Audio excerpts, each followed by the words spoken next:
que ça arrive. Donc voilà, juste quelques mots sur le Hub Retail. Donc Hub Retail, parce que bon, effectivement, dans l'assemblée, il y a beaucoup de gens qui connaissent le Hub Retail, mais il y a beaucoup, donc parce qu'il y a beaucoup d'adhérents et il y a aussi beaucoup de futurs adhérents. Donc voilà, c'est juste pour leur préciser ce qu'est le Hub Retail. Donc le Hub Retail, voilà, on fait des rencontres comme ça. Normalement, on est en présentiel et on est en moyenne 50-60 quand on fait ça en région tous les 15 jours, 3 semaines en Auvergne-Rhône-Alpes.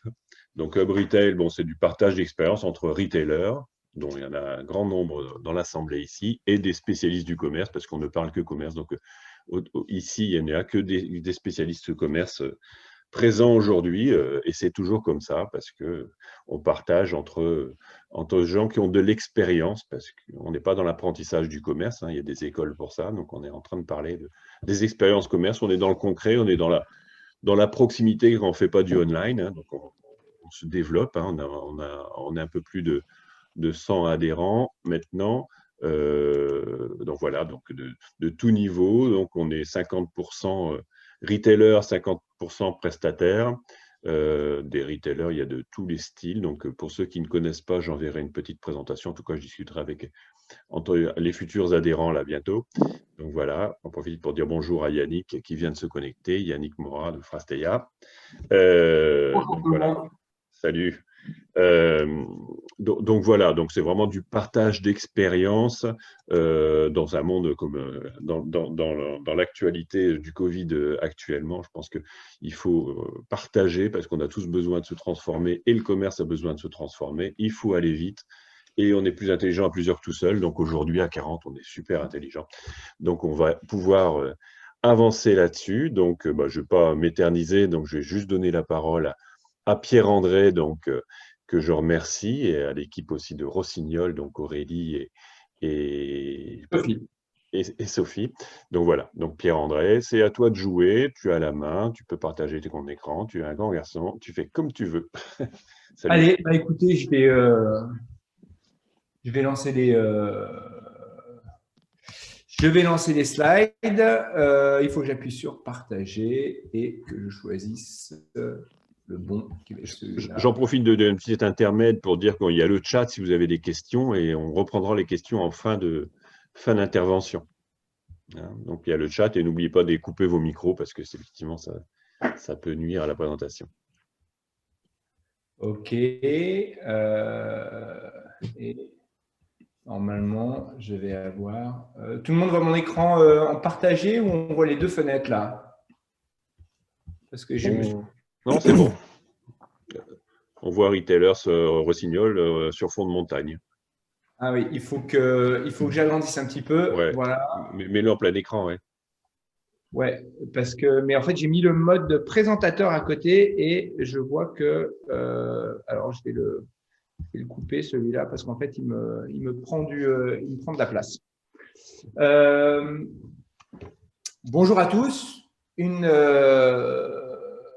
retailer qu'on va partager avec Rossignol. Alors, je tiens d'abord à les remercier. Je tiens à remercier Sophie et Aurélie qui sont là dans la room pour nous autoriser à faire cette retailer et à présenter ce qu'on va vous montrer, puisque vous allez voir, c'est un projet qu'on est en train de mener avec Rossignol, donc qui correspond bien au cœur de ce qu'on fait, mais qui peut éventuellement, on va dire, prendre des côtés un peu confidentiels, puisque c'est innovant.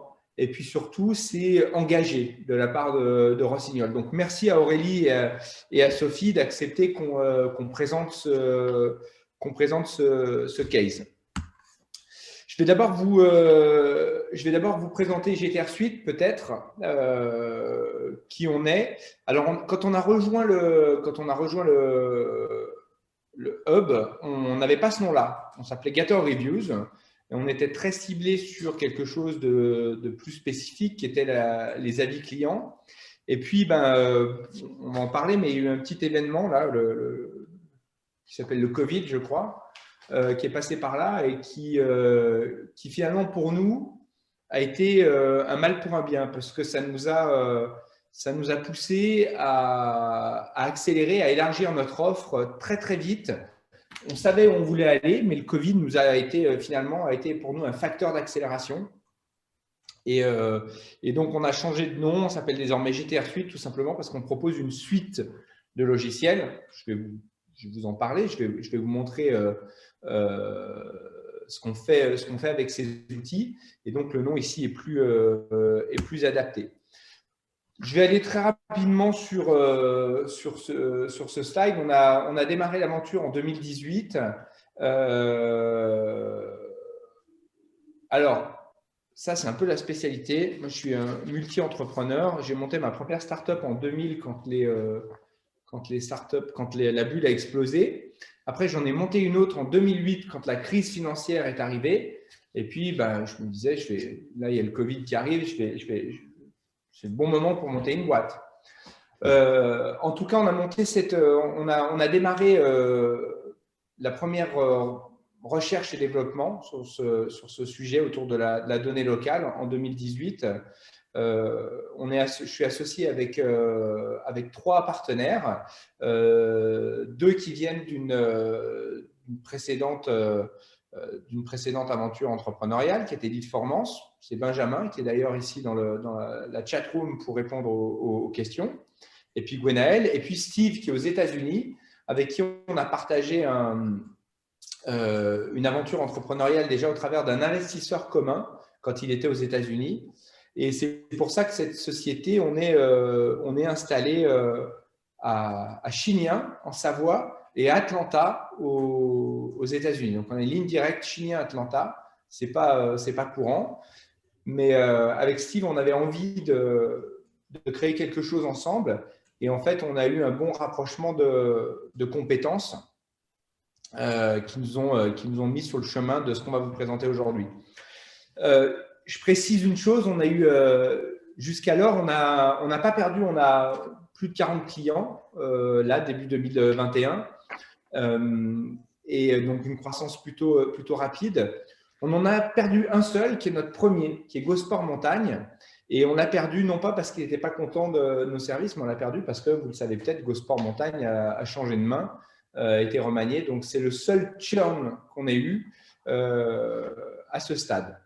On a fait une première levée de fonds juste avant le Covid l'année dernière. Et puis, on en prépare une deuxième là pour ce début d'année, puisque maintenant, on considère que notre produit, notre plateforme technologique est suffisamment mature pour qu'on puisse accélérer un peu sur le développement.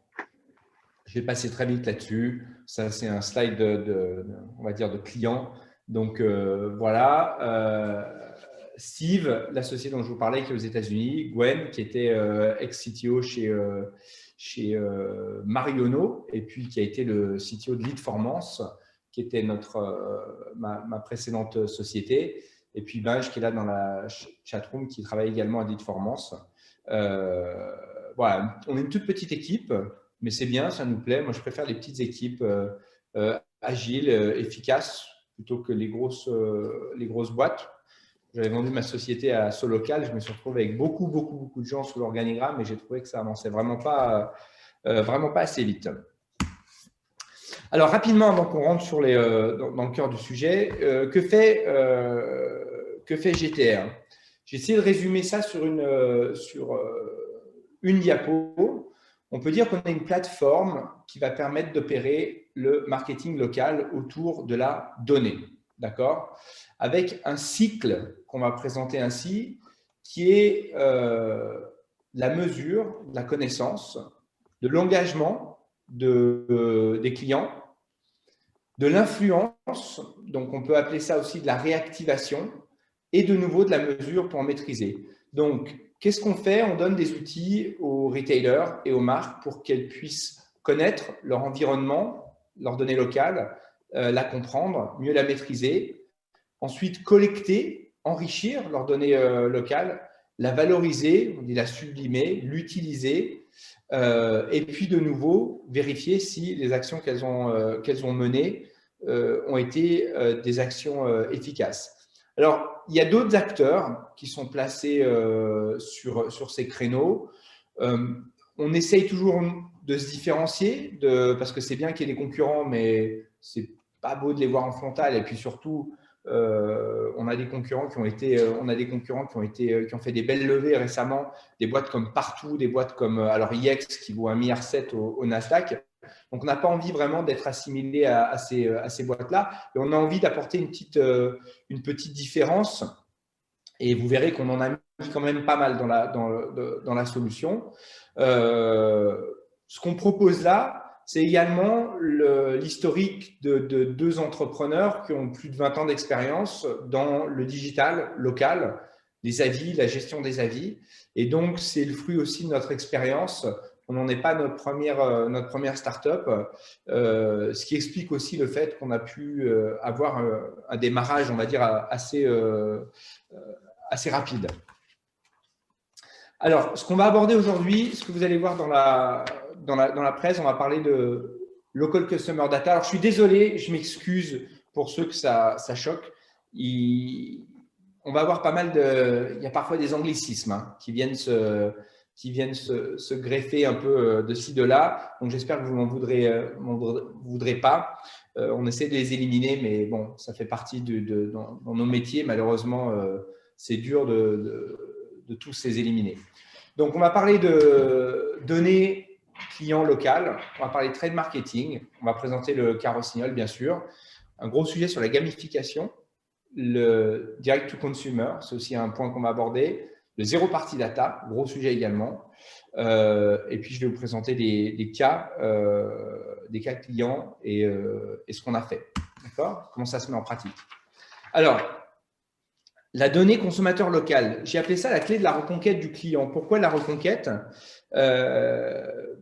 Parce qu'on a perdu depuis, si on regarde un peu les cycles, on a perdu depuis quelques années la connaissance du client local. Et on sait que c'est un Graal pour pas mal de marques, pour pas mal de retailers. Autour du CRM, il y a un enjeu qui est quand même assez majeur.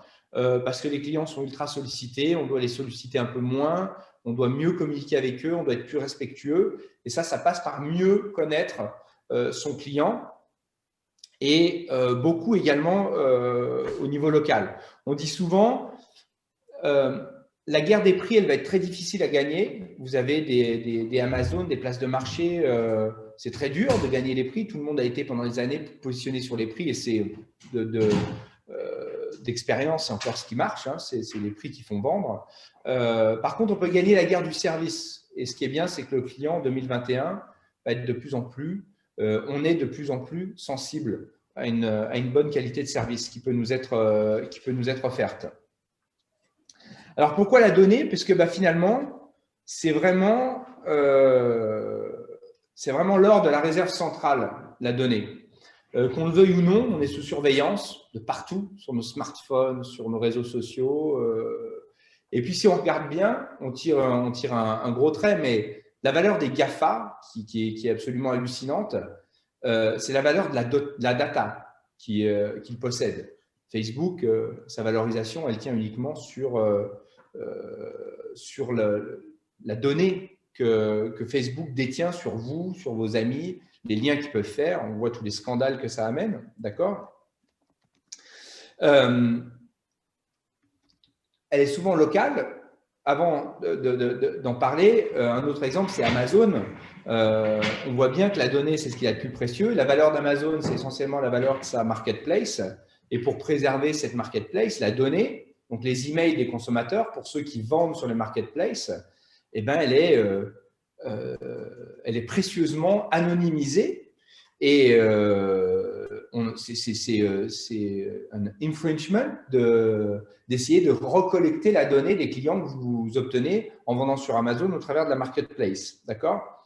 Et puis pourquoi c'est local ? Parce que cette donnée, souvent, elle prend une connotation locale, puisque c'est le trésor de Google et également de Facebook. Beaucoup des actions publicitaires sont menées en rajoutant une composante locale. Vous faites un ciblage sur Facebook, on va vous dire, vous voulez cibler le Nord, quelle ville, on vous fait du ciblage CSP, mais on vous fait aussi beaucoup du ciblage local. Il y a énormément de startups dans la tech qui tournent autour de cette composante locale, puisqu'on vous fait de la publicité sur vos mobiles. Et là aussi, savoir où vous êtes, à quel moment, c'est un aspect ultra important des business models de ces boîtes-là. Donc, on retrouve toujours autour de la donnée du consommateur une composante qui est locale. On aime bien savoir où vous êtes pour pouvoir vous recibler derrière. Ça, c'était peut-être un peu vieux, mais il y en a dont les parents ont dû connaître. Ça, finalement, c'est pas si vieux que ça. On parle de 80 ans, quelque chose comme ça, 70-80 ans. Avant, on connaissait son consommateur. Monsieur Dubreuil, Madame Mercier, elle allait à l'épicerie, on la connaissait, on connaissait sa famille, on lui parlait, on avait une relation avec le consommateur qui était extrêmement riche, qui était personnalisée. C'était le petit commerce. Voilà. Et tout fonctionnait autour du fait qu'effectivement, on avait une relation fidèle à son commerçant parce qu'on y était connu, servi, et on pouvait discuter avec son épicier, son boucher. C'est ce qu'on aime faire d'ailleurs quand on commerce dans les petites boutiques de quartier. On aime bien être reconnu. D'ailleurs, on le fait tous. On aime bien rentrer dans une boutique et on vous appelle par votre prénom parce qu'on sait qu'on est un client fidèle qui revient. Et puis, dans les années 70, on est rentré dans l'ère ce qu'on appelle le unknown customer. C'est les grandes surfaces, les GMS qui ont commencé à apporter ça. On va au magasin, on passe dans des rayons, on se sert soi-même, on passe à la caisse et on nous connaît de moins en moins. Rapidement, on a commencé à mettre des programmes de fidélité pour pallier à ce déficit de connaissance du client. Pourquoi j'insiste sur ce slide? Parce que vous allez voir que parmi les choses qu'on propose et que Rossignol va justement expérimenter et développer, Steve, aux États-Unis, quand il parle à des clients, souvent il utilise un pitch qu'on trouve assez intéressant. Je vais le faire en anglais, mais vous allez comprendre. Il dit « We solve for the unknown identity ». Et ça marche très, très bien aux États-Unis. C'est-à-dire, on va résoudre votre problème du client que vous ne connaissez pas. Il vient dans votre magasin, il rentre, il achète ou il n'achète pas. D'ailleurs, souvent, il n'achète pas, il ressort, vous ne savez pas qui c'est, vous ne l'avez pas connu. Et là, je fais une petite parenthèse. On a des clients aux États-Unis qui utilisent nos systèmes pour mettre un email, non pas sur un client qui a acheté, parce que là, ils vont considérer que c'est plus facile pour eux, mais ils vont mettre un email sur le client qui n'a pas acheté, avec une composante qui est… c'est un de nos meilleurs cas aux États-Unis sur la valeur qu'on a régénérée au client. C'est un magasin, c'est une chaîne qui a des magasins de meubles, de furnitures. Et en fait, eux, ils ont décidé de donner nos petites cartes, je vais vous les présenter, qui permettent de mettre un nom et un email sur un client. Ils ne le donnent pas non pas au client qui achète, ils le donnent au client qui n'achète pas. Quand le client sort, on lui dit avant de partir, on va vous donner ce petit jeu qui va vous permettre de gagner quelque chose. Vous allez voir, c'est très simple. Et puis, on aimerait savoir pourquoi vous sortez sans avoir acheté. Vous allez voir, c'est assez simple. On vous remercie, on vous fait gagner quelque chose. Ils ont des bons taux des bons taux de collecte. Les gens jouent le jeu. Alors, on en reparlera après, mais aux États-Unis, la culture justement du service, la relation client est un peu plus forte que ce qu'on a là en France. Ils ont des bons retours. Et qu'est-ce qu'ils font? Quand le client s'identifie, on lui demande pourquoi il n'a pas acheté. C'est une question de prix, c'est une question de service, c'est une question de qualité, d'accueil. Et le client lui-même donne des éléments pour qu'on puisse le recontacter et résoudre le problème qui fait qu'il n'a pas acheté. En un an, c'est plus de 1 million. Et c'est une petite chaîne. Hein. C'est une chaîne de, je crois que ce sont 25 magasins. C'est une petite chaîne. C'est plus d'1 million de dollars de chiffre d'affaires additionnel qui a été régénéré pour ce client aux États-Unis, simplement parce qu'on a remis un nom et un email sur un client qui était rentré-sorti dans le magasin sans se faire connaître. On l'a rendu connu et on a pu mieux lui parler. Alors, je vous parlais je vous parlais du local. On peut dire que le local, c'est une composante qui est devenue majeure dans les stratégies des entreprises, dans le marketing digital.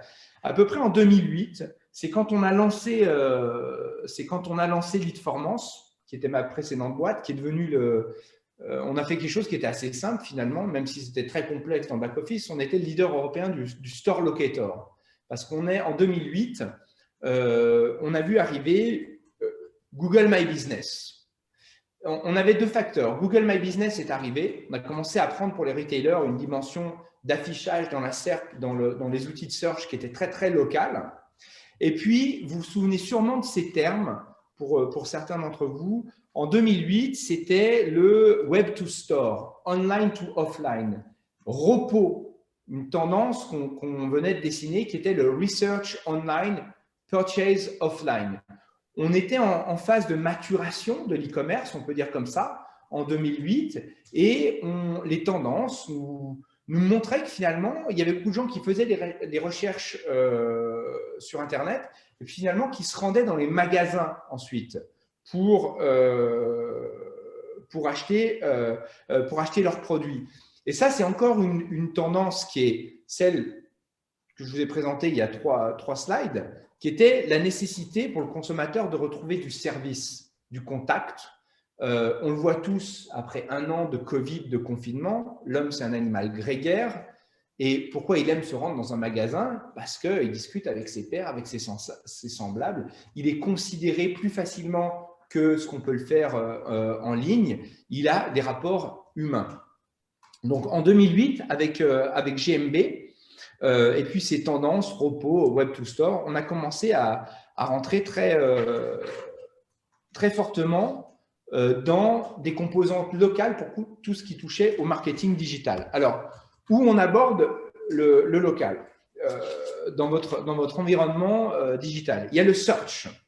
On ne peut pas passer à côté. Désormais, toutes les recherches que vous faites sur Google prennent une connotation locale. C'est-à-dire, Google, vous recherchez une pharmacie, Google va dire, vous êtes à tel endroit, je vous ramène les pharmacies qui sont autour de vous. Google va systématiquement attacher une composante locale de géolocalisation à toutes vos recherches. Je parle de Google parce qu'on fait à 95%, je pense, pour tout le monde. Je ne sais pas si on a des utilisateurs de Quant ou de Bing ou de Yahoo encore parmi nous, mais voilà, c'est comme ça, on cherche tous sur Google. Et Google rajoute du local à toutes vos requêtes. C'est pour ça que le Store Locator, qui est l'outil qu'on proposait en 2008, on l'a rajouté dans notre offre. Pourquoi? Parce que le Store Locator, c'est la devanture locale numérique de vos magasins. D'ailleurs, on a une petite anecdote. On a travaillé récemment avec une banque qui était là en réunion à nous dire que c'était beaucoup trop cher pour eux. Et puis, je leur dis, écoutez, mais quand vous faites une devanture parce que les banques aiment bien refaire leurs agences, leurs magasins, rajouter des belles peintures, on aime bien refaire le mobilier de l'agence assez souvent. Je dis, quand une devanture d'une de vos agences est moche, elle a été taguée, l'immeuble est un peu aurait besoin de rafraîchissement, vous le refaites. Et tout de suite, vous mettez des tickets de 10, 15, 20 000 euros pour refaire une devanture. Par contre, vous ne pouvez pas mettre 15 000 euros pour refaire la devanture numérique de toutes vos agences. Le Store Locator, c'est la porte d'entrée du coup de vos magasins, de vos points de vente sur le search. Et un Store Locator, même pour une marque, et je vais vous le montrer après au travers d'un exemple justement qu'on a pour Rossignol, le Store Locator, c'est le moyen pour une marque d'exister au niveau local. Puisque si vous faites une requête de type marque, par exemple une paire de skis, je ne sais pas, les Black Ops XV, désolé Sophie et Aurélie si je n'ai pas la bonne référence, de Rossignol, que va faire Google? Même si vous ne rattachez pas un nom de ville, un code postal, un nom de magasin à côté, Google va essayer de vous en proposer un. Et donc, sur cette requête, on a moyen d'aller positionner la marque elle-même, puisqu'elle veut répondre aux requêtes qui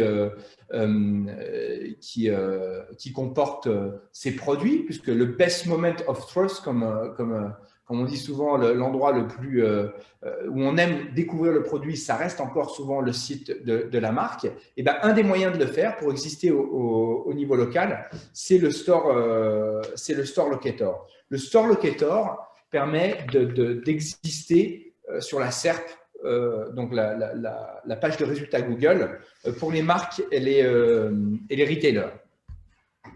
Donc, la composante locale sur le search. Une autre composante qui s'exprime très fortement au niveau local, qui s'exprime très fortement, c'est au niveau des avis.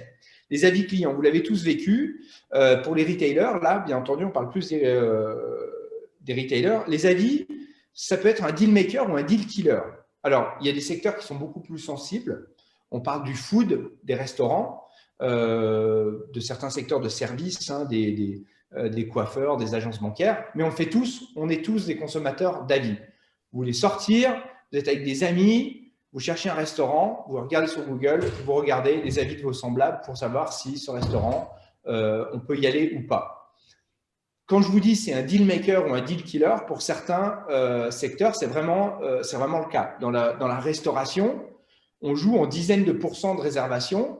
Suite, il y a eu des cas dans la presse de bashing sur les avis, puisque Google est ainsi fait, j'en parle juste après, Google My Business, il n'y a pas forcément de sécurité si vous voulez aller démonter un restaurant parce que vous estimez que vous avez été mal servi. Vous demandez à vos potes, à vos cousins, à votre famille d'aller poster des avis négatifs. Personne ne va contrôler si vous êtes vraiment allé dans ce restaurant et vous allez vraiment affecter le fonds de commerce de resto. Les pauvres, en ce moment, en plus, ils vont plutôt avoir besoin de soutien, les restaurateurs. D'accord ? Donc, le contrôle de la réputation pour le retailer se fait énormément au niveau local. Il va se faire, entre autres, au travers de ces petites fiches que vous connaissez tous, qui s'appellent les fiches Google My Business, le GMB. Là, on l'a vu, le Covid, on l'a vu, nous, au travers de nos clients, c'était ce qu'on appelle un wake-up call pour beaucoup de marques, de retailers qui avaient leur magasin, qui d'un coup se sont réveillés en disant je vais changer mes horaires d'ouverture, je veux communiquer à mes clients, si mes magasins sont ouverts, pas ouverts, comment je le fais? Et là, ils se sont rendus compte qu'ils n'avaient pas la main sur leur fiche Google My Business, qu'ils avaient un store locator dans lequel ils n'avaient pas ou peu investi, qui était simplement un module Magento, un module WordPress, et que changer tous les horaires de ces magasins, de les maîtriser, si on n'avait pas un truc qui était bien pensé, ce n'était pas évident. Et en fait, pour nous, prestataires qui vendons des solutions qui permettent de solutionner ces problématiques, le Covid, ça a été un révélateur. Il y a beaucoup de marques, je vous dis, de retailers qui se sont dit, oula, tiens, comment je vais faire pour gérer mes horaires, mes services, ce que je propose au niveau local. Donc, GMB, c'est paradoxal puisque Google donne la main sans limite à vos clients. C'est un pan de votre communication, de votre marketing local sur lequel, malheureusement, vous n'avez plus tout à fait la main parce que les clients peuvent venir changer vos photos, changer vos horaires, suggérer des nouveaux services pour vos magasins et Google les croit. C'est-à-dire, moi, j'ai fait l'expérience il n'y a pas longtemps sur un magasin. Pour le coup, c'était tout à fait légitime parce que ce magasin, il était mentionné comme étant ouvert jusqu'à 19h30 et il fermait à 18h30. Donc, déjà, la marque n'avait pas fait le propriétaire du mag n'avait pas fait son boulot. J'ai soumis le nouvel horaire. 2 jours après, le lendemain, même, j'ai reçu un mail de Google qui me disait on a changé les horaires de ce magasin sur la fiche GMB. Donc, cette fiche GMB, c'est un énorme pan de votre communication locale parce que Google va beaucoup, vous savez, dans nos clics, vous faites une recherche de magasin, une recherche de service local. Le but de Google, c'est que vous n'avez même plus à cliquer. Et vous fait souvent remonter en premier, c'est encore plus vrai sur le mobile, la fiche GMB du magasin. Donc, vous êtes retailer, on a Orange, on a Conforama là, dans l'assistance. Vous êtes retailer bah finalement, quand quelqu'un vous appelle par votre nom, souvent c'est Google qui prend la main sur vous et qui communique à votre place. D'où l'intérêt pour ces marques, pour ces retailers, d'avoir des outils qui permettent de maîtriser ces encadrés, ces cartes Google My Business. C'est assez complexe. Il y a beaucoup de paramètres qui peuvent être modifiés sur une fiche Google My Business. Et il faut savoir que quand c'est bien fait, quand vous suivez les recommandations de Google pour prendre la main et gérer vos fiches Google My Business, eh ben vous obtenez un premium. Vous obtenez un premium en termes de SEO. Et quand on va chercher Conforama, on va souvent voir arriver la première fiche de Conforama, mais quand on va chercher magasin d'électroménager ou magasin d'ameublement, eh ben là, il y a de la concurrence. Et Google va afficher avec préférence le magasin pour lequel il va trouver que la fiche GMB est la plus aboutie et lui plaît le plus. D'où l'intérêt pour les marques de gérer à fond leur fiche GMB. D'accord ? Ensuite, il y a les profils de vos consommateurs. Il y a quelque chose qu'on a tous vécu. Vous rentrez, vous faites un achat dans un magasin, vous faites un achat dans une office de tourisme. On vous demande votre code postal. Souvent, c'est un des premiers critères qu'on attache à votre profil, c'est où vous habitez. C'est le critère local. Ça permet de mener des actions, ça permet de prendre des décisions, des implantations, des décisions de publicité, et qu'on le veuille ou non, le critère local, encore une fois, c'est souvent celui qui est dans les top 3, 5 des critères qu'on attache au profil de vos clients. Si on rassemble tout ça, le search, sa composante locale, les avis, la réputation, votre fiche Google My Business et les profils, on peut dire que c'est votre marché, le marché que vous devez adresser. Pour pouvoir mener des actions sur ce marché, il vous faut un moyen de contact, donc un email, ou un numéro de téléphone, d'accord, et puis des process au niveau du CRM qui vont pouvoir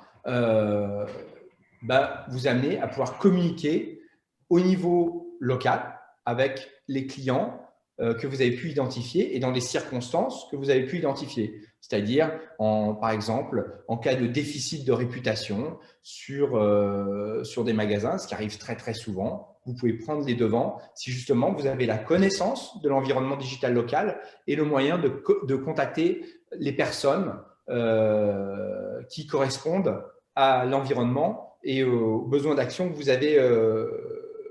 avez identifiés. Grosso modo, pour conclure sur ce slide, on peut dire que c'est la maîtrise de ces composantes locales sur tout un panel d'informations que vous avez qui va vous permettre d'être plus performant en termes de communication et de marketing digital. Et ça fait partie justement des outils qu'on propose dans notre suite.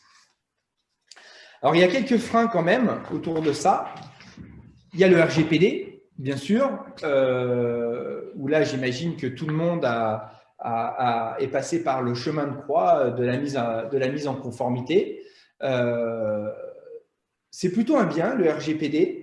Il faut savoir, et cette information, je la tiens d'un ami à moi qui s'appelle Michael Arias, qui est maintenant le CEO d'une des boîtes qui est présumée pour devenir une des licornes françaises, qui s'appelle Sending Blue, qui est un très, très gros mailer. Et en fait, le RGPD a eu une vertu. Alors, certes, elle a fait fondre le nombre de contacts dans les bases CRM des retailers et des marques, mais par contre, elle a augmenté la qualité du reach, le taux d'ouverture et les pourcentages d'ouverture des communications par email. Et en fait, le RGPD, en amenant de l'éthique et puis de la protection, un sentiment de protection plus fort aux consommateurs, a assaini les bases et a permis de faire en sorte qu'on peut parler un peu de retour en grâce de l'emailing. L'emailing, c'est un canal qui devient efficace et qui, s'il est utilisé correctement, est accepté par les consommateurs, plus que le canal téléphonique où, là encore, au niveau de la perception, je pense qu'on est tous pareils. Recevoir un SMS, on rentre quand même dans le côté intrusif, alors que l'email, on peut faire des tris. Et finalement, le RGPD a permis d'améliorer la perception et l'efficacité de l'emailing. Alors, aux États-Unis, on a le California Consumer Privacy Act. Il faut savoir que avec l'arrivée de Biden, ce qui était réservé à la Californie, qui a toujours été précurseur en termes de protection des consommateurs sur tout un tas de domaines, dans tout un tas d'applications, finalement, il y a des chances qu'on voit arriver le California Privacy Act comme un standard pour l'ensemble des US sur l'État de New York qui veulent l'adopter également. Donc, on va vers une harmonisation et comme je vous dis, qui est plutôt saine et bénéfique pour vous. Et puis, il y a aussi un autre élément majeur qui va venir renforcer pour vous le besoin de mieux connaître vos consommateurs directement au niveau local et qui va m'amener à la deuxième partie de la présentation. C'est la fin des cookies tiers. Je pense que vous en avez tous entendu parler. C'est fini sur Firefox, sur Safari. On n'a plus le droit de remonter des données third party. Je vais vous présenter un peu plus loin ce qu'il est. Et on va dans le sens, encore une fois, de la protection du consommateur. C'est très important parce que, alors Google, pour info, Google, sur la fin des cookies tiers, étant donné que c'est un énorme pan de son business qui repose sur les cookies tiers, sur les traces que vous laissez en naviguant sur Chrome et surtout sur vos mobiles qui sont sous Android. Google a repoussé la limite au maximum et annonce que pour lui, la fin des cookies tiers, ce sera 2022. Mais en tout cas, on y va. 2022, c'est l'année prochaine. Donc, pour beaucoup de marques, c'est la fin de la source numéro 1 de targeting publicitaire.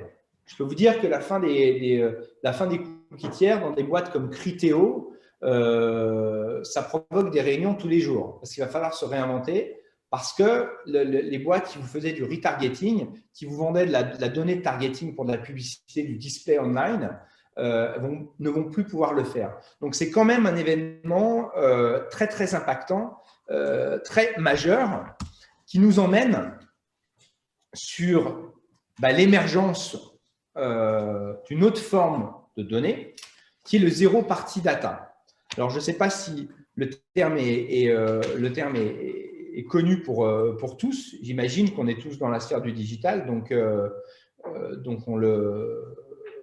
on en a entendu parler. On peut considérer que le zero party data, c'est un progrès social également, puisque je vous parlais d'une éthique plus forte grâce au RGPD dans la communication digitale. Le zero party data, c'est la donnée, et on va sauter sur le slide suivant, c'est la donnée qui est directement donnée, partagée sur le bon vouloir par le consommateur. Pour reparcourir les différents types de données, vous avez la first party data, qui est celle que vous collectez vous, d'accord ? C'est votre donnée, c'est celle de vos clients. Ceci dit, ce n'est pas une donnée déclarative, c'est la donnée que vous collectez sur le client qui passe sur votre propre site Internet avec vos propres cookies.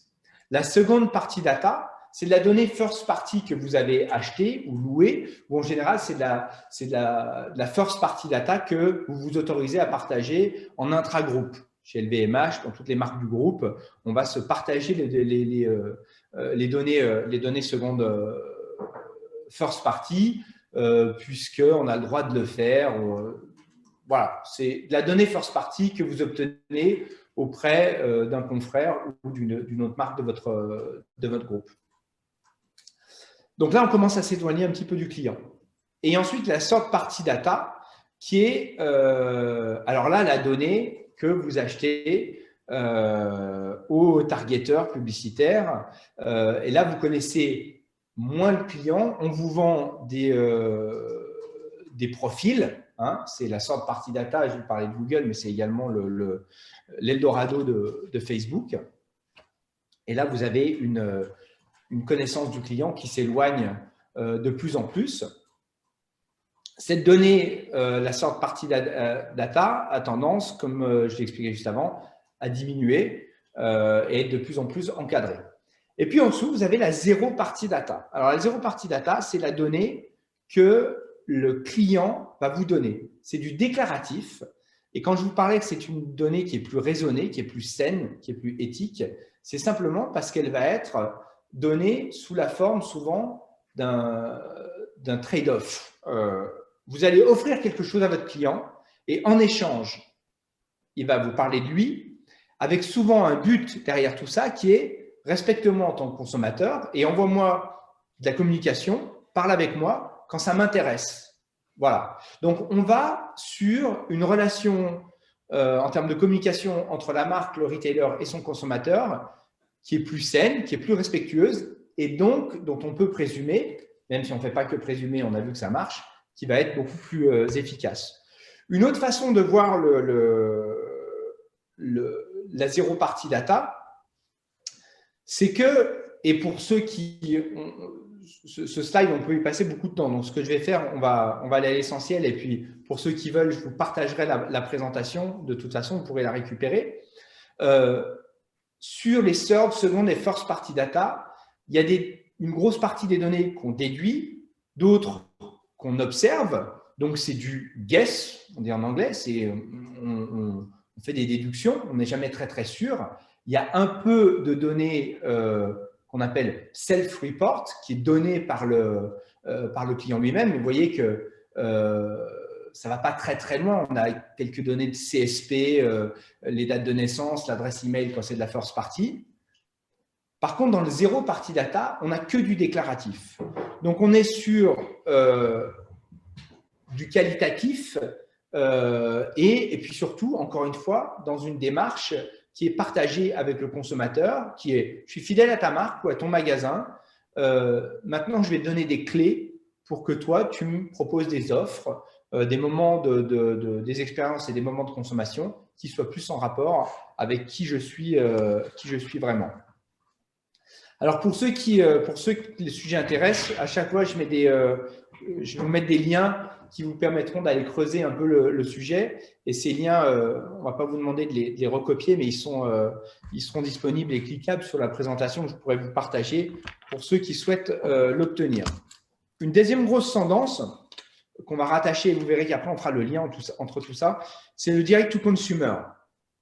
C'est le nouvel Eldorado des marques. Et c'est vrai que c'est quelque chose qui s'adresse plus aux marques. Tout simplement pourquoi? Puisque le direct to consumer, grosso modo, c'est le raccourcissement de la chaîne et c'est un peu le questionnement de est-ce que le retail va rester encore longtemps là au milieu. On a vu beaucoup de marques direct to consumer fleurir ces dernières années. Le Dollar Club en est une. On pourrait presque considérer que Tesla est une marque direct to consumer. Ils font leur marketing en ligne, ils vendent sur des canaux très maîtrisés, très directs, d'accord. Il y a Casper qui vendait des matelas. Alors, on va le voir après, est-ce que c'est la fin des retailers? On pense que non, quand même. Mais en tout cas, c'est un changement, c'est un gros changement. Je vais reciter quelqu'un de chez Rossignol qui me l'a dit hier, j'ai trouvé très très bien. Il n'est pas là avec nous, c'est David, qui disait avant, le site web proposait une expérience et le magasin était là pour proposer l'achat. Désormais, on va sur un renversement.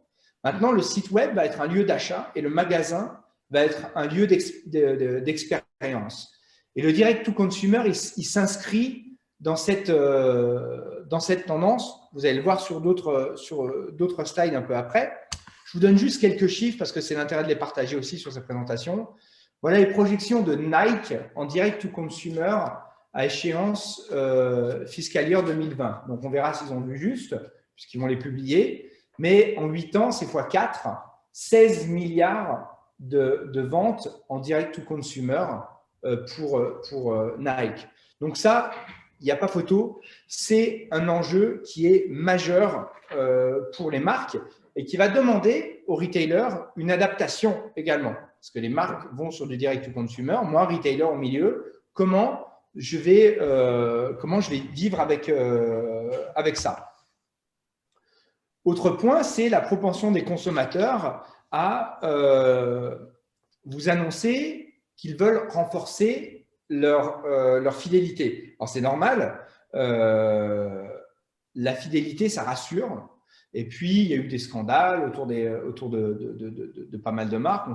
On s'inquiète de la malbouffe. Le monde va quand même vers le mieux, même si c'est dur de le dire en ce moment avec ces histoires de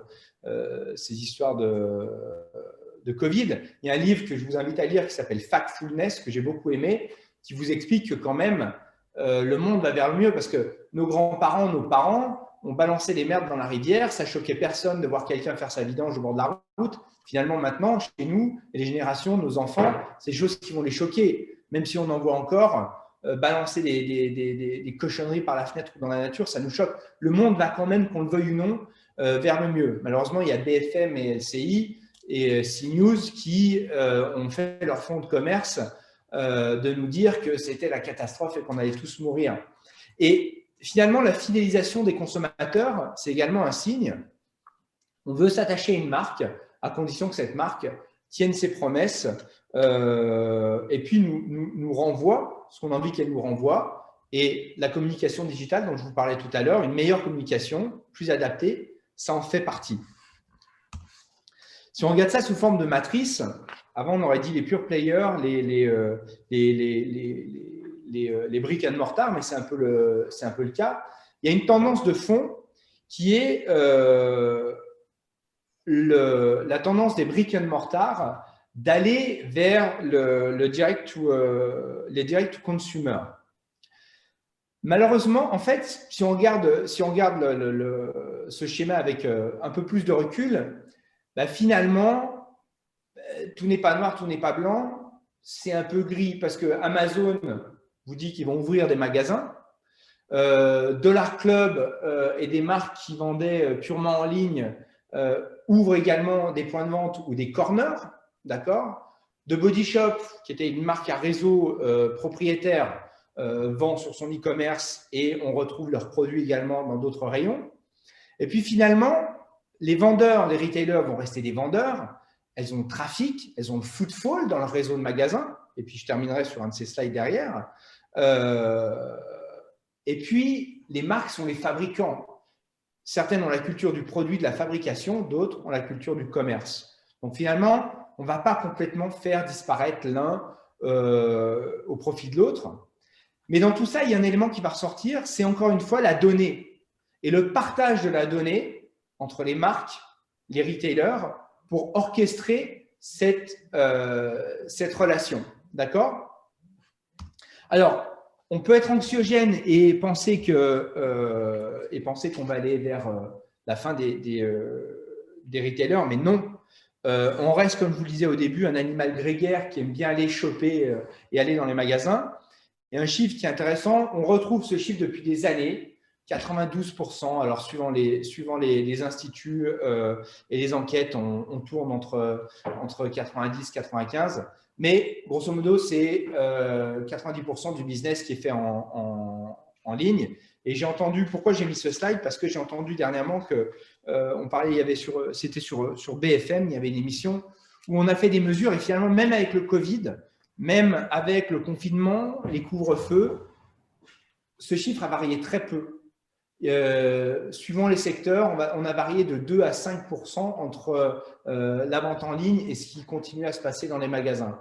Donc, pour plus de 80-85%, c'est sûr, les magasins restent quand même un lieu de commerce privilégié. Donc, soyons rassurés, même si c'est du direct-to-consumer, les magasins vont rester quand même un pilier essentiel du commerce. De la même manière, quelques liens qui seront intéressants pour vous de lire si le sujet vous intéresse, au sujet de justement ce qui se passe sur la tendance direct to consumer. Alors, local data, direct to consumer, changement au niveau des marques et du consommateur, façon de consommer. Ça nous emmène aussi sur une tendance qui est en train qui peut être considérée comme un marché porteur. Pour information, et on discute avec des VC en ce moment, puisqu'on va prévoir une levée de fonds, c'est un des secteurs dans lesquels les VC ont le plus investi. C'est le trade marketing. Le trade marketing, finalement, c'est le juge de paix entre les marques et les retailers.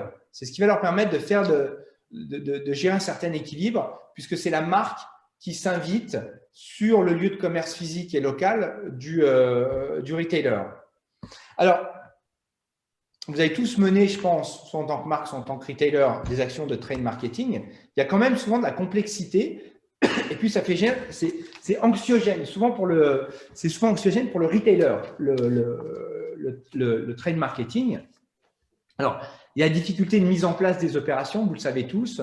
Aller faire opérer une action de trade marketing dans un magasin qui n'est pas le sien. On sait que souvent, les retailers ont même du mal à faire opérer leurs propres actions dans leur magasin. Alors, faire opérer l'action d'une marque, c'est pour ça que il y a beaucoup de marques désormais qui, quand elles mènent des grosses actions de trade marketing, choisissent d'installer un corner et carrément de payer des équipes dédiées pour le faire exécuter dans le magasin, parce que c'est assez délicat de le faire opérer par les équipes du retailer.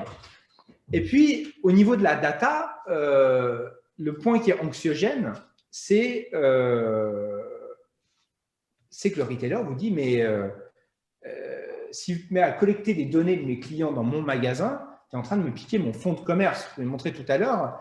Ce qui fait que l'équilibre se conserve, c'est que la marque, c'est un fabricant, et le retailer, il a le footfall, les personnes qui poussent sa porte d'entrée. Donc, c'est quelque chose qui est assez sensible. Parler de la data en trade marketing, le retailer lève les yeux et dit « Hop, hop, hop, hop, tu veux me piquer mon fonds de commerce ». Nous, je vois un petit peu, je suis désolé, on a apporté une réponse, et il y a d'autres sociétés qui le font bien sûr, mais à ça, c'est-à-dire on fait rentrer le concept de data escrow. Escrow, c'est un nom qui est assez rigolo en anglais, parce que c'est un faux ami qui pourrait penser que c'est un voyou, mais l'escroc, c'est le notaire, c'est la tierce partie de confiance qui, quand vous achetez une maison, va garder l'argent et va libérer l'argent au vendeur à partir du moment où vous assurez que effectivement vous avez correctement la maison que vous avez achetée correspond bien à ce que vous avez fait. Et donc nous on se positionne en data escrow dans le sens où on va dire, quand on va mener des actions de trade marketing pour le compte d'une marque chez un retailer, qu'on va collecter de la donnée, vous verrez comment tout de suite, on y arrive, on va dire au retailer, bah, attendez, on va collecter des données de tes clients, de vos clients, parce qu'ils viennent dans votre magasin. On ne va pas les donner à la marque, mais on va donner à la marque la possibilité de réengager ses clients plus tard dans ton magasin. Je vous donne un exemple. On a, d'ailleurs, c'est un adhérent du Hub Retail, qui est la société Botanique, qui est cliente. Et puis, Botanique nous dit, oh là là, nous, notre credo, c'est de virer le marketing des magasins. C'est vrai que quand vous allez dans un magasin Botanique, il y a très peu de marketing de marque. Et ils sont très attachés à leur image, à l'ambiance qui est proposée dans le magasin. Il fait, nous, on ne veut pas que les marques déboulent avec leur marketing coloré dans nos magasins. Puis, on ne veut surtout pas qu'elles nous piquent les adresses. Et ils ont un très fort taux de fidélisation, les adresses de nos clients. Et en fait, on a réussi quand même à capter leur attention en proposant une action avec Weber où on allait dire justement, bah, nous, on va faire une OP Weber chez Botanique, mais on va faire en sorte que les données qu'on collecte, si Weber peut les réengager, elle les réengagera que dans les magasins Botanique. Ce qui est assez bien, puisque pour Botanique, ça veut dire que Weber s'installe avec des totems, un jeu de collecte, je vous en présentais tout à l'heure, dans le magasin Botanique, va constituer une base de données de clients bien profilés qui viennent chez Botanique, on sait qu'ils ont des terrains, qu'ils ont des terrasses et qui peuvent potentiellement acheter des barbecues. Et on va garantir, nous, à Botanique, que Weber va relancer une action au printemps sur ses clients, au moment de parler des barbecues, et va renvoyer ses clients, non pas chez Jardiland, non pas chez Gamme Vert, mais chez Botanique. C'est tout le bénéfice pour Botanique, puisque le retailer, il sait parfaitement qu'un client qui pousse la porte, la chance qu'il rentre et qu'il ressorte avec 2 produits ou 3 ou 4 de marques différentes, et je ne sais plus quels les chiffres, mais c'est comme ça que ça se passe. Et un client Weber qu'on envoie chez Botanique a de fortes chances de sortir avec dans son panier, pas uniquement du Weber.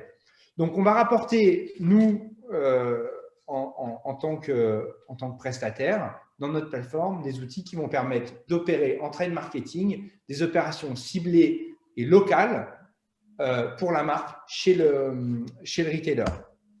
Pierre-André, ouais. Juste une petite chose, ça fait juste 1 heure. Je pense qu'il faut aussi, tu es conscience qu'il faut laisser un peu la parole à Rossignol qui aura sûrement des questions. C'est prévu, on y arrive. Merci. On rentre sur lesquels. Toujours humaine, voilà, vous le verrez si vous voulez lire. Dernier point, et comment on va opérer le trade marketing, c'est avec la gamification. Alors, ma slide est un peu floue. Pourquoi la gamification? Parce que le mammifère apprend par le jeu. Vous savez, il y a des scandales en ce moment, on vous dit les élevages intensifs, on ne permet pas aux petits veaux, aux petits animaux de jouer. On est tous des joueurs nés. C'est dans nos gènes. Le jeu, ça joue sur des cordes qui sont reptiliennes et personne ne résiste au jeu. C'est prouvé. Je vais vous donner également quelques bouquins, quelques liens qui sont intéressants à ce sujet. Je vous donne un exemple. On a fait 2 campagnes de collecte de données en local pour un retailer qui s'appelle Chaussexpo. La première campagne avec des cartes qui étaient assez sobres, on va dire, où le jeu n'était pas forcément mis en avant, 11% de taux de collecte. On refait une même campagne un peu plus tard, cette fois-ci, on augmente le caractère jeu et c'est pour ça que je vous ai présenté un écran avec les fameux Brandon et Brenda de Vegas. Le jeu, c'est irrésistible. On fait gagner une PlayStation, on fait une carte qui est un peu plus festive, 24% de taux de collecte. Je me compare juste, puisque la publicité comparative est autorisée, je me compare juste sur ces aspects-là à d'autres confrères qui font de la collecte, bien plus gros que nous, Bazar Voice, vérifié, qui ont des taux de collecte qui sont compris entre 2, 7%, 1 et 6%. Ça, c'est les chiffres que nos clients nous donnent, parce que leur collecte d'emails ou d'avis n'est pas gamifiée. Nous, avec la gamification, quand on fait 8%, c'est une contre-performance. Et on monte jusqu'à des scores qui dépassent les 40%. Là aussi, 2 livres qui sont intéressants pour ceux que le sujet intéresse sur la gamification et l'impact que ça peut avoir sur, pas simplement la collecte, mais divers pans de votre business. Je vais vous présenter désormais ce qu'on a, d'accord, et puis je vais donner la parole à Rossignol au travers du cas. Je vous parlais de la surveillance de la donnée locale. Nous, on le fait au travers ce qu'on a appelé un radar, parce qu'on pense que les vues graphiques sont celles qui parlent le plus. Donc, on vous donne un radar qui va vous permettre de vous surveiller vos magasins, vos points de vente, vos données locales, le GMB, la réputation, mais surtout celles, et ça c'est un point qu'on a qui est un atout de notre solution, celle de vos concurrents. Ensuite, on opère la collecte au travers de jeux. Je vais parler de gamification. On l'a fait pour Rossignol. Je vais vous montrer également comment ça a été fait. Avec des cartes à gratter ou des cartes à QR code. La carte à gratter, c'est vraiment le truc qui, on dit souvent, personne ne résiste à la carte à gratter. Et c'est vrai, il y a des taux de grattage qui sont juste fantastiques, hein, 80 et 90%. On perd un peu les gens après quand il s'agit d'aller opérer le jeu. Mais la carte à gratter, c'est vraiment le magnet irrésistible. C'est pour ça qu'on l'a utilisé comme médium. On la renforce des fois avec des totems qu'on met en magasin, avec des totems joueurs pour ceux qui sont plus sensibles à la consommation de papier. Là, vous en avez un pour Rossignol qu'on va peut-être retrouver dans des magasins de sport. Vous en avez un pour Botanique et Weber. C'est celui dont je vous parlais. Hein. C'est un petit totem Weber qu'on met chez Botanique. On en a qu'on a proposé à SIDAS qui est avec nous. Donc voilà. Donc là, il y a une dimension vraiment très physique sur comment on opère les jeux localement dans les magasins. D'accord. On a également un autre outil, c'est qu'on va vous aider à collecter beaucoup de données. On s'est dit, cette donnée, il faut vous aider à la traiter. Donc, on a également un produit qui est un peu une spin-off de la boîte, mais qui est assez smart, qui est un outil de réponse automatique aux avis de Natural Language Generation, qui vous permet de gagner un temps assez important dans la réponse aux avis. On sait que c'est toujours anxiogène. On ne veut pas avoir dans son réseau des réponses avec des fautes d'orthographe. Ça prend du temps et pourtant, c'est essentiel. La personne qui vous a donné un avis, elle s'attend à ce que soit vous disiez merci si l'avis est positif, soit vous l'aidiez à résoudre son problème si l'avis est négatif. Ça prend du temps. Dans les réseaux, ce n'est pas évident. Beaucoup de réseaux n'osent pas décentraliser la réponse aux avis. Donc, on apporte une solution avec un outil qui vous permet dans 80% des cas de générer une réponse en langage naturel avec l'analyse de l'avis qui est pertinente, qui est adaptée, qui est propre et qui conserve votre ligne éditoriale. D'accord ? Et puis enfin, pour aller capter le local au niveau search, trafic local, on a forcément, je vous expliquais la solution de Store Locator, je vous la présentais pour Rossignol. Une solution de réputation qui vous permet de rediffuser les avis qu'on va collecter. Ça, c'est pour soigner la réputation au niveau local. On a vu que c'était un enjeu. Et puis, j'ai insisté dessus tout à l'heure, la solution qui va vous permettre de gérer toutes vos fiches GMB dans toute leur profondeur, avec les critères, les catégories dans lesquelles vous voulez vous ranger par rapport à vos concurrents. Voilà ce qu'on propose dans la suite GTR. Comment ça s'applique au niveau concrètement? Quelques cas généraux avant de rentrer sur celui de Rossignol. On avait avant le Covid, on avait nous un gros potentiel qui était sur les stations de ski parce qu'elles sont autour de chez nous, mais plus globalement les offices de tourisme. Valmorel, l'exemple, distribution de cartes cadeaux dans l'office au moment du passage. On sait qu'au niveau du bureau, ils n'aiment pas trop poser les questions. Et votre email, pourtant, c'est essentiel de le collecter. À l'OT de Valmorel, ils ont dit en une saison d'été, qui est 10% de leur trafic, ils ont collecté plus d'emails qu'en 3 ans d'exploitation grâce au jeu. C'est de l'email opt-in, bien entendu. Et ils ont même poussé pour la 2e saison le trade marketing, puisque, et ça c'est possible, ils ont fait sponsoriser leur carte de jeu par un des commerçants de la station, le pauvre, d'ailleurs cette année qui n'a pas ouvert, qui est un restaurant. Donc, le jeu Valmorel au recto et la pub pour le commerçant au verso, ce qui fait que leurs cartes, en plus, n'auront absolument rien coûté et le commerçant a une belle pub au travers de l'OT. CEA, là, on a été bridé par les Allemands. Vous voyez que la carte, elle n'est pas très, très festive. C'était une de nos toutes premières. Malgré tout, en 2 semaines, c'est 20 000 emails opt-in qui ont été collectés dans les magasins.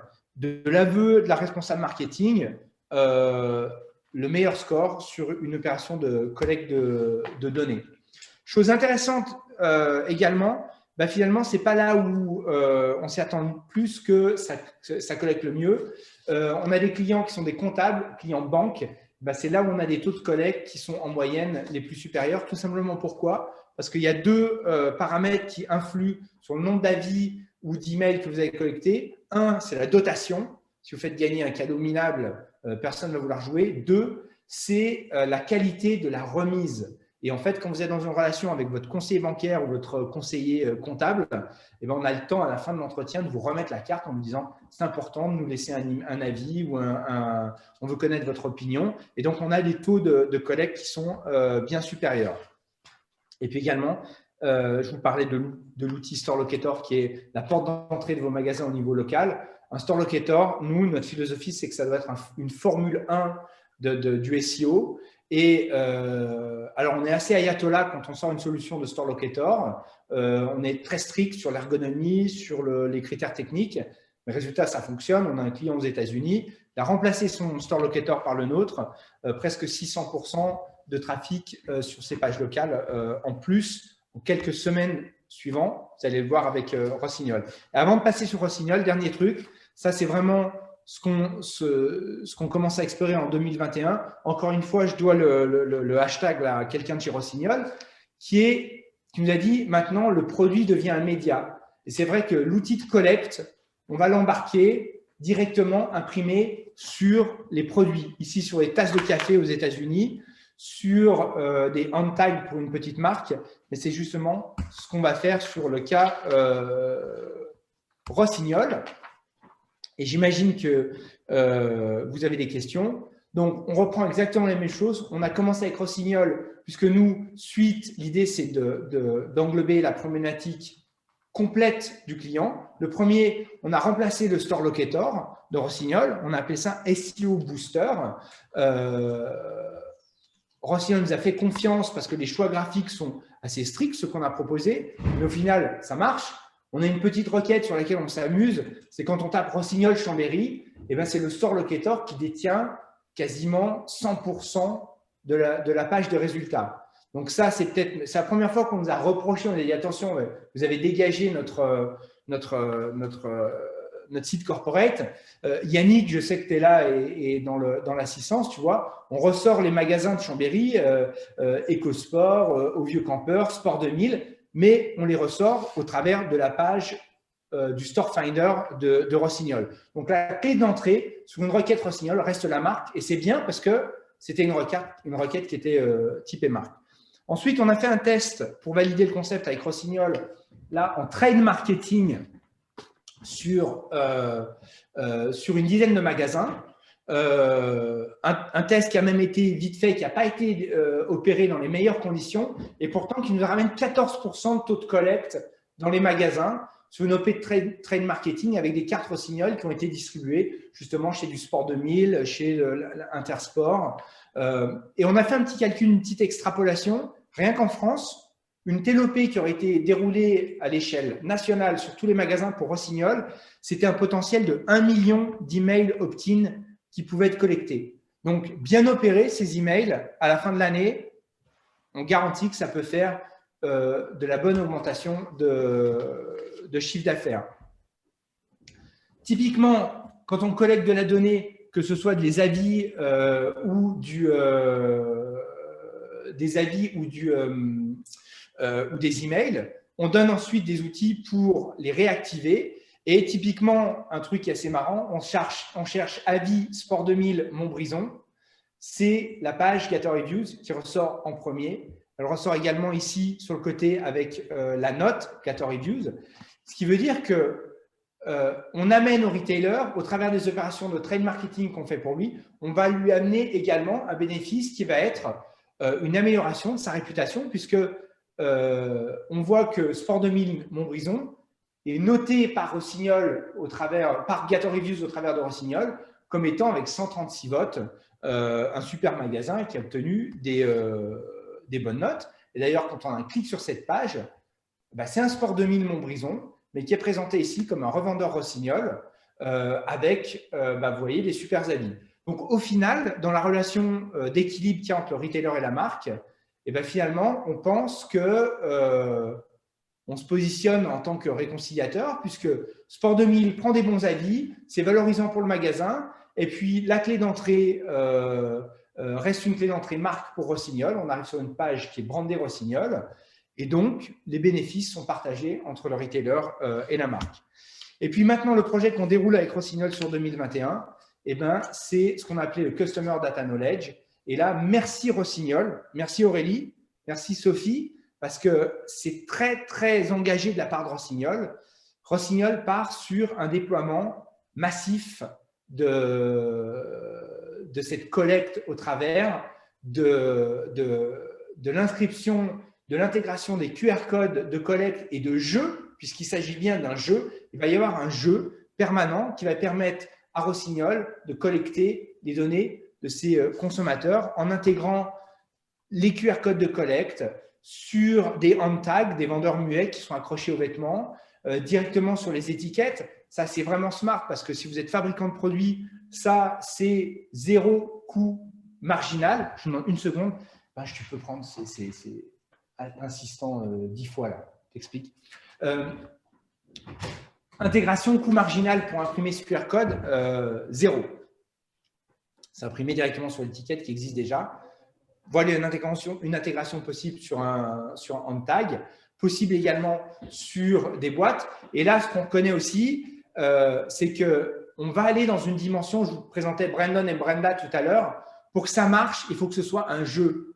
Alors, il y a des marques pour lesquelles ce sera peut-être moins facile, mais on est quand même sur quelque chose qui doit être flashy, qui doit donner envie de jouer.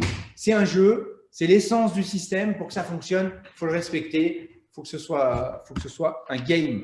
Ce qui nous laisse un quart d'heure, 17 minutes pour les questions, Olivier. Voilà. J'ai fini la présentation. Plus que les questions, moi j'aimerais bien entendre Rossignol avant les questions. En fait, ils ont tous… Bonjour à tous. Merci Pierre-André pour la présentation. Effectivement, nous, on part sur cette aventure avec la suite GTR. Donc, on a commencé avec le Store Locator qui a été un premier projet en fait avec Gator.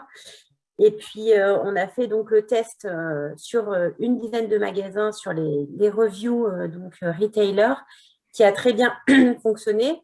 On avait espoir de le lancer cette année à plus grande ampleur. Malheureusement, avec les fermetures de nos magasins, ça a été reporté. C'est que partie remise.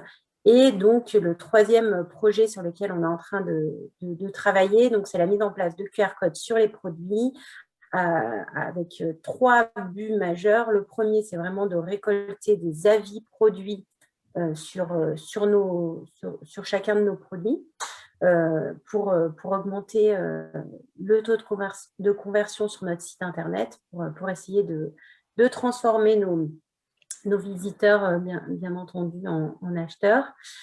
Le deuxième point très important, ça sera de connaître en fin de compte les consommateurs que jusqu'à là on ne connaissait pas, parce qu'une fois qu'on a mis nos produits en magasin sur tout notre réseau de distribution, on a une perte de données, on arrive des fois à rattacher un petit peu les wagons par des mécanismes de jeux concours, tout ça, mais on n'a pas vraiment ces données qui sont vraiment nos consommateurs une fois qu'ils ont acheté en magasin, dans notre réseau chez nos distributeurs. Donc ça, c'est le deuxième point, c'est vraiment de connaître nos consommateurs et tout en collectant bien évidemment de l'email. Donc c'est un projet qui doit être bien fait en amont, puisque nos gammes de produits nos produits sont conçus 2 saisons à l'avance. Donc, on est en train petit à petit d'intégrer sur chacun de nos produits, voilà, donc par le biais soit d'impression directe sur le produit quand c'est pertinent et possible, ou sinon par le biais de resticking ou d'étiquettes, voilà. Et puis, on a fait un test, on va dire, cette année sur une gamme de skis avec des étiquettes qu'on a pu rajouter sur les skis. Et malgré le fait qu'on a la majorité de nos retailers qui tournent, on va dire, qui tournent très peu, puisque les stations, enfin les remontées sont fermées. Malgré ça, on a réussi à avoir à peu près un pourcentage de flash code à 10% qui est énorme. Donc, on est en train de valider le concept et on a hâte de vraiment de proposer de plus en plus de produits à partir de l'automne qui arrive. Voilà, en gros, pour la configuration. Après, si vous avez peut-être des questions plus précises, parce que j'ai fait peut-être une présentation un peu globale. Okay. Sophie, tu voulais rajouter un mot?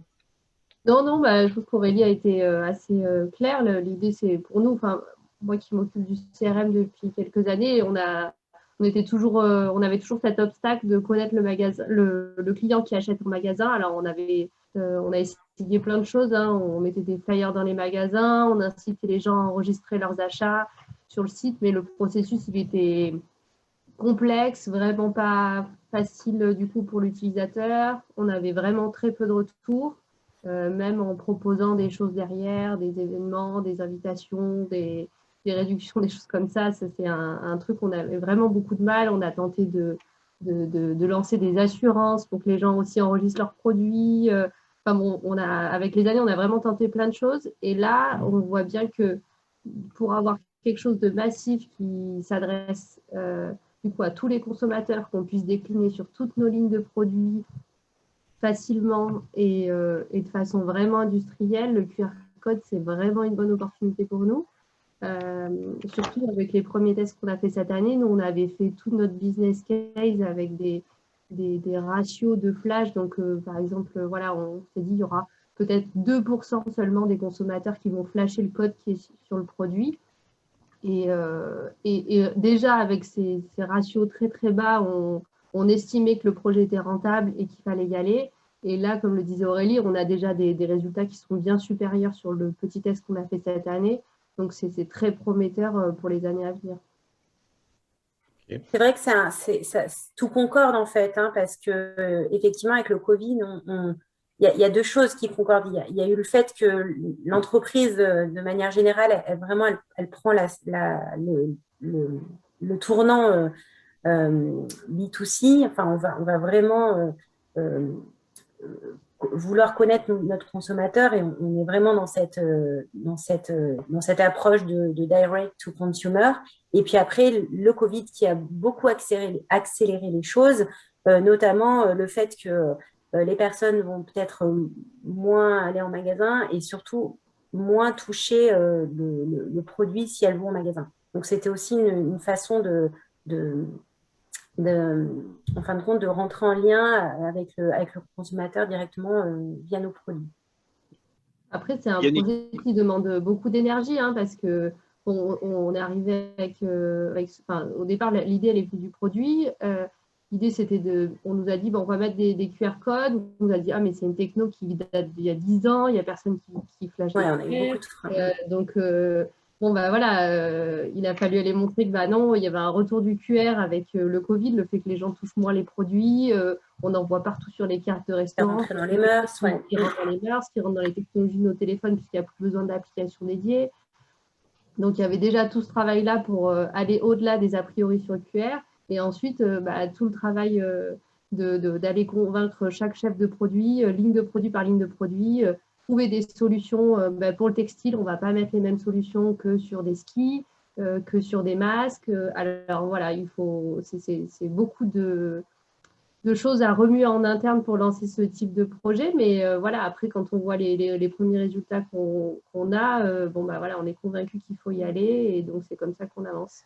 Okay. Et puis au-delà, c'est vraiment une envie aussi comme disait Pierre-André, vraiment de faire une meilleure communication, c'est-à-dire de vraiment connaître nos consommateurs pour arrêter peut-être de leur envoyer des offres dont ils n'ont pas besoin ou de les.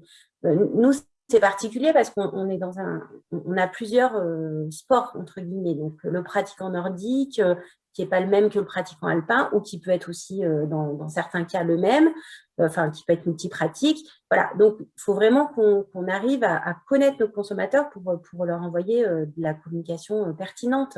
Et c'est vraiment dans cette démarche-là, au final, on va aussi jouer sur de la transparence parce que oui, il y a de la gamification, oui, on vous demande de rentrer des informations, mais c'est pas que pour faire du business, c'est aussi pour qu'on ait une relation plus saine et plus efficace, entre guillemets, quoi. Donc, je pense que ça rentre vraiment dans un nouveau projet d'entreprise, on va dire, qui nous va être insufflé, je pense, par notre nouvelle équipe de direction, et vraiment connaître nos consommateurs et aller beaucoup plus vers eux, alors que pendant très longtemps, on était vraiment très B2B. Ok, on va écouter un distributeur. Là. Yannick, vas-y, pour Frasteia. Bonjour. Bonjour Yannick Morin, je suis dans ma voiture, donc je ne mets pas la caméra parce que ce n'est pas très intéressant. Bonjour à tout le monde. Donc, effectivement, Yannick Morin, EcoSport et Sport 2000. J'ai l'honneur d'être le plus gros client de Rossignol France hors centrale, à ma connaissance. Merci pour cette présentation. Moi, je crois beaucoup en ce projet. J'ai déjà rencontré notre hôte du jour et je pense que c'est un bon produit. Ma question ou ma remarque, c'est de dire que un projet comme ça, des distributeurs majeurs auraient peut-être pu être associés à la réflexion. Parce que pour moi, aujourd'hui, le consommateur ne veut plus sentir quelque part de frontière entre son fabricant et son distributeur dans son parcours. C'est comme ça que je le ressens. Et le magasin reste et restera, sinon je changerai de métier, reste et restera important dans le parcours client. Vous l'avez souligné auparavant. Et pour moi, il faut penser à comment on va récolter l'information, comment on va la partager. Parce que si vous ne la partagez pas avec les distributeurs, si on fait le même boulot de notre côté, d'avoir nous nos informations sur nos clients, vous sur vos clients, je pense que c'est dommage. Parce que l'objectif, en clair, c'est de communiquer moins auprès du consommateur, mais de communiquer mieux. Parce qu'aujourd'hui, le consommateur, il est un petit peu assailli de newsletters. Et on est les premiers, puisqu'on a aujourd'hui un CRM qui n'est pas encore performant. Chez EcoSport, je parle d'EcoSport maintenant, on a besoin de ce genre d'outils pour mieux communiquer, mais il faut que ce soit un travail pour moi d'équipe, en sens où si on veut mieux servir le consommateur, on a besoin, alors vous avez besoin de flagship, par exemple, dans les villes comme Paris, etc. Je trouve ça très bien pour faire aimer la marque, parce qu'on est quand même des vendeurs de rêves quand on vend des articles à des prix pareils, etc. Donc pour faire rêver, pour créer le besoin, il y a besoin de tout un tas d'input envers le consommateur. Vos flagships en font partie, je trouve ça très bien une fois encore. Le fait que vous fassiez du B2C, c'est dans l'air du temps, autant ça a pu me hérisser le poil il y a 10-15 ans, autant aujourd'hui, je suis parfaitement conscient que ça fait partie du jeu. Et quand je vois nos performances magasins et web, mais surtout magasins, depuis, on va dire, les 15 derniers mois, où nos magasins sont en surperformance assez remarquable, malgré un contexte qu'on peut estimer comme étant épouvantable, station fermée, Angleterre à l'arrêt, magasin fermé à 18h, magasin fermé au mois de novembre, donc j'en passe et des meilleurs. Malgré tout, il y a une vraie envie d'aller consommer en magasin, on le voit tous les jours. Donc ma conclusion, c'est de dire peut-être un peu déçu de ne pas avoir été, en toute humilité, associé un petit peu à cette réflexion, parce que je pense que la distribution doit faire partie de ce processus de collecte d'informations. Et ma question, c'est demain, est-ce que vous pensez partager avec la distribution, trouver un relais intéressant pour pas que d'un côté, il y a des distributeurs qui essayent de collecter de l'information pour eux, et puis après des fabricants qui essayent de collecter de l'information pour eux. On parle bien du même consommateur, et dans le parcours client, pour moi, c'est un parcours 360 qui doit être sans couture. C'est clair. Yannick. Oui, tout à fait. Vas-y. Ouais, Yannick, merci pour ton intervention, effectivement. Et je suis sûr que c'est pas parce qu'on ne s'est pas on s'est pas concerté, effectivement, qu'on ne va pas pouvoir le faire. Et tu vois, j'ai mis volontairement cet écran, ce dernier écran, en titre. Le but, c'est de le faire sur le ton de l'humoristique, mais start-up locale, recherche, marque et retailer innovant. Moi, j'ai envie d'expérimenter. On est sur quelque chose qui est nouveau, qui est innovant, qui est exploratoire. Le partage des données entre retailer et marque, ça a commencé au stock. Il y a de plus en plus de marques qui disent « je commence à partager mes stocks avec les retailers » parce que ça permet de moins surstocker, d'être plus efficace. Donc, c'est en route. C'est révolutionner un modus operandi qui existe depuis des dizaines et des dizaines d'années. Donc, ça va prendre un peu de temps. Mais on a présenté tout à l'heure nous, on était positionné en tant que centrale, que middleman sur la donnée parce que justement, on veut aller dans le sens de favoriser ces expériences. Une marque qui communique chez un retailer. Nous, pour l'instant, peut-être que dans 5 ans, la donnée, elle sera partagée de manière transparente et respectueuse entre la marque et le retailer directement. Pour l'instant, il y a encore des réticences au sein des services, autant de ceux qui prennent des décisions chez les marques comme chez les retailers. Toi, tu maîtrises bien ton réseau, mais il y a des réseaux qui sont beaucoup plus tentaculaires.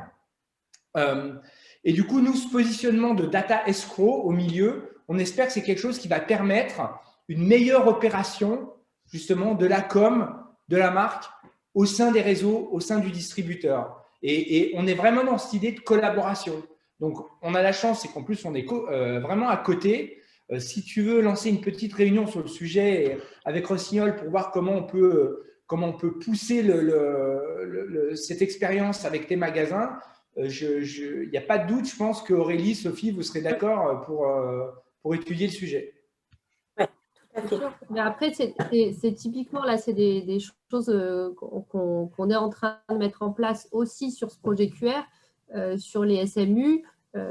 Alors là, peut-être on va voir avec quelle centrale ou avec quel partenaire on va pouvoir faire ça. Mais l'idée, c'est si je prends l'exemple, je ne sais pas, si un jour il y a un design spécifique pour un écosport, c'est d'avoir une page Rossignol avec écosport et qu'on collecte ensemble les données sur ces modèles exclusifs qui sont liés aux revendeurs. Il y a plein de choses qu'on peut imaginer et qu'on peut mettre en place. Et après, nous, plus on connaîtra notre conso et plus on lui enverra les bons produits au bon moment. Aujourd'hui, notre consommateur, il achète 95% ou même plus en magasin.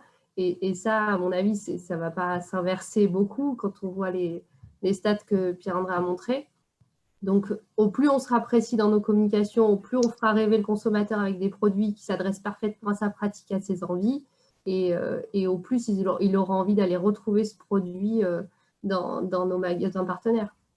On est bien d'accord. En fait, vraiment, l'idée, pour moi, c'est de réduire au maximum la frontière entre le fabricant et le distributeur pour se rapprocher d'une structure comme un Decathlon qui, lui, n'a pas de frontières et donc est parfaitement lean là-dessus.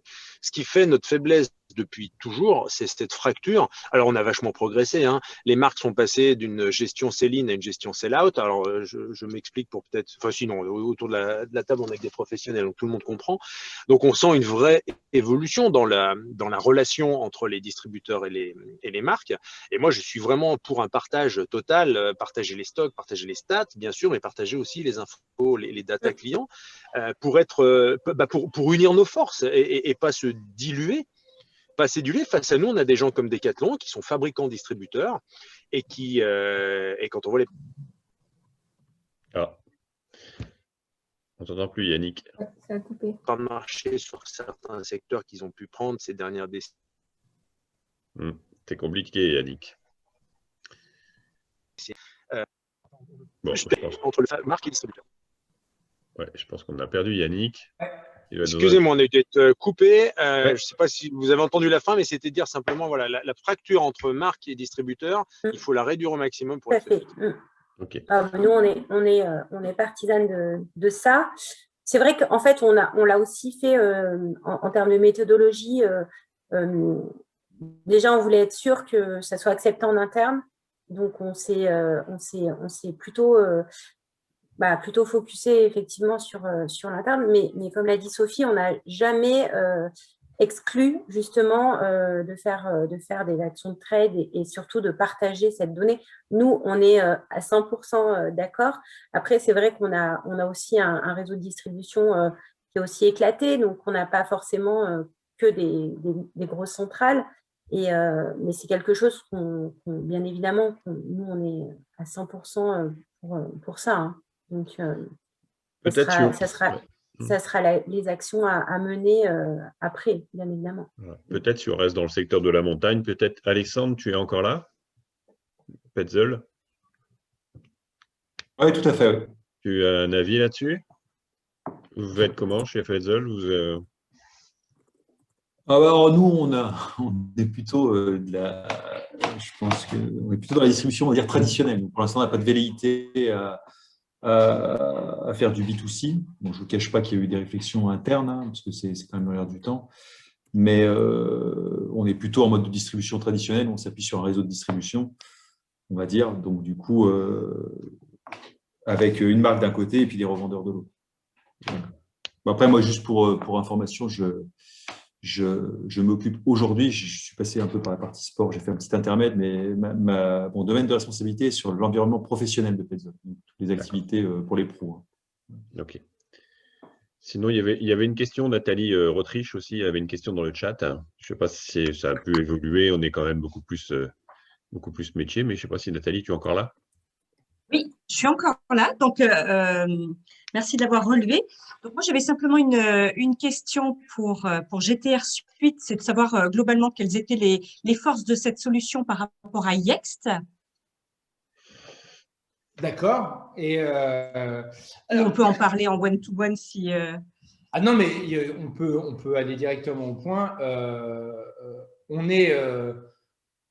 est moins cher. Je vous parlais du prix déjà. Donc ça c'est pas dur. Hein. C'est un critère qui est important parce que Yext est très, très cher.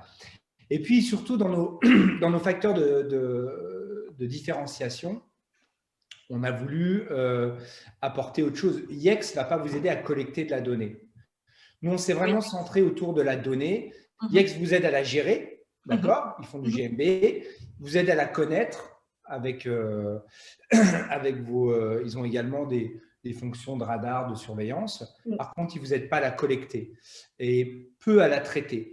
Donc, c'est là où on a voulu, nous, amener notre différenciation, c'est-à-dire proposer une plateforme assez large qui boucle.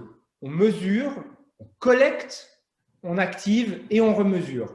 Il manque la brique collecte à Yext. C'est top, c'est top. Donc, et justement, sur cette brique collecte, pardonnez-moi pour aller vite comme le temps passe, c'est vous, du coup, ce sont vos équipes qui analysez le verbatim collecté pour le restituer à l'annonceur, au retailer? Oui, on vous le met à disposition, en tout cas dans notre interface, et vous le réutilisez. Alors, soit vous collectez des avis, et ça, c'est normé, c'est ISO. Oui, non, mais justement, c'est du verbatim, puisque c'est une formidable étude conso locale. Je pense que solliciter un consommateur en sortie de caisse pour lui dire, ben voilà, votre avis m'intéresse, qu'est-ce qu'on peut faire de plus, ou peu importe la question, c'est absolument top. Et je pense que le taux d'enrichissement va être vraiment, c'est mon sentiment, être vraiment fort et pour le coup précieux. Mais derrière se pose la question d'analyser massivement du verbatim. Alors, on le fait, et vu qu'on a construit cette solution à la base également pour des retailers, hein, notre target, même si ça marche très bien pour les offices de tourisme, comme je vous disais, oui, peu importe, QR code, les retailers, c'est vraiment le client numéro 1. Et du coup, on s'est dit important de sensibiliser les magasins. Donc, on a tout un dispositif qui va également permettre de redescendre l'analyse au niveau du magasin. Moi, je suis convaincue, oui. Les rapports d'analyse. Voilà.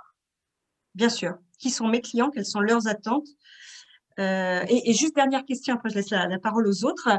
Est-ce que votre store locator permet la publication d'avis, non pas les étoiles, mais aussi de verbatim?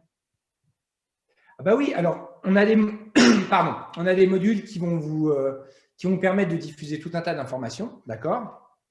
Mais encore une fois, les avis doivent être publiés sur un format ISO qui est, entre guillemets, réglementé, d'accord?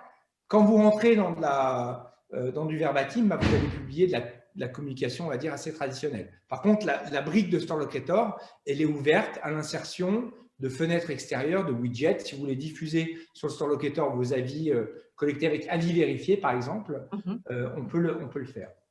D'accord, merci. Ben moi, je suis preneur en tout cas de votre présentation, si c'est possible, pour redigérer en fait tous les leviers de votre solution.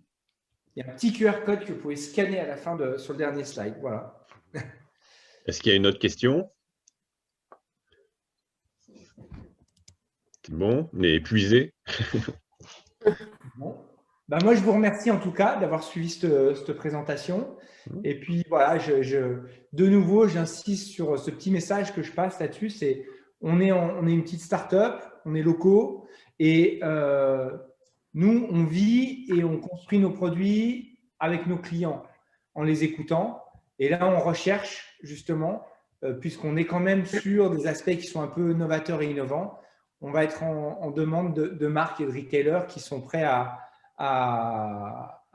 passer un certain cap avec nous pour aller vers le commerce tel que l'attend le consommateur dans les années à venir et post-Covid. Voilà. Okay. Bon, je pense qu'on va en rester là. Merci beaucoup Pierre-André, merci beaucoup Sophie, Aurélie. Donc, c'était très intéressant. Je précise qu'effectivement, donc là, il y aura un replay pour les participants. Donc voilà, n'hésitez pas à le demander si vous en avez envie, donc pour les adhérents et pour les autres. Et puis, les slides sont à disposition. Pierre-André, si vous n'avez pas noté son email, vous connaissez le mien, vous êtes abreuvé de mails régulièrement. Donc voilà, n'hésitez pas à vous manifester. En tout cas, et je vous donne rendez-vous pour la prochaine édition, la prochaine retailer qui devrait avoir lieu le 12 mars avec la Haute Société et Mazda pour tout ce qui est campagne multilocale. Donc voilà. Donc, Local encore. Voilà, le local encore, effectivement, et le magasin au milieu de tout ça. Voilà, je vous souhaite à tous une bonne journée, très bonne journée. Merci. Ciao, à bientôt.